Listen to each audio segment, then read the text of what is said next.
Guys, ನಾವು ಇವತ್ತು ಬಕಲಾಮಾತ ಟೆಂಪಲಿಗೆ ಬಂದಿದ್ದೀವಿ. ಇವಾಗ ತೋರಿಸ್ತೀನಿ ನಿಮಗೆ.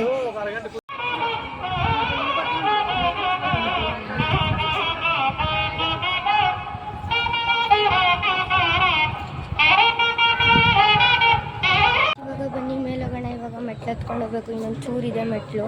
ಇರಿ ತೋರಿಸಿ ನಿಮಗೆ, ಕ್ಯಾಮ್ರಾ ಫ್ಲಿಪ್ ಮಾಡಿ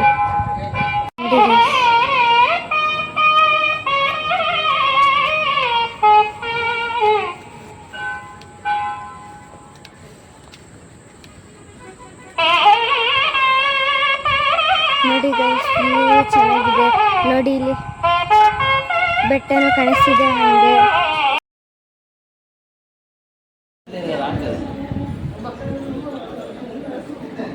ಇವಾಗ ನಮ್ಮದು ದರ್ಶನ ಆಗಿದೆ. ಇವಾಗ ನಾನು ಇಲ್ಲಿ ಫುಲ್ಲು ಎಕ್ಸ್ಪ್ಲೇನ್ ಏನು ಮಾಡೋಕ್ಕೋಗಿಲ್ಲ, ಬರೀ ಕ್ಲಿಪ್ಸ್ ಮಾತ್ರ ತೆಗೆದಿದ್ದೀನಿ. ಅದನ್ನು ನೋಡ್ಕೊಳ್ಳಿ. ಇದನ್ನು ಶಾರ್ಟ್ಸಿಗೆ ಹಾಕ್ತೀನಿ, ಪಾರ್ಟ್ 2ನ. ಪಾರ್ಟ್ 1ನ ವೀಡಿಯೋದಲ್ಲಿ ಹಾಕ್ತೀನಿ. ಓಕೆ ಗೈಸ್, ಮುಂದಿನ ಪಾರ್ಟಲ್ಲಿ ಸಿಗೋಣ. ಅಲ್ಲಿವರೆಗೂ ಟೇಕ್ ಕೇರ್, ಬಾಯ್.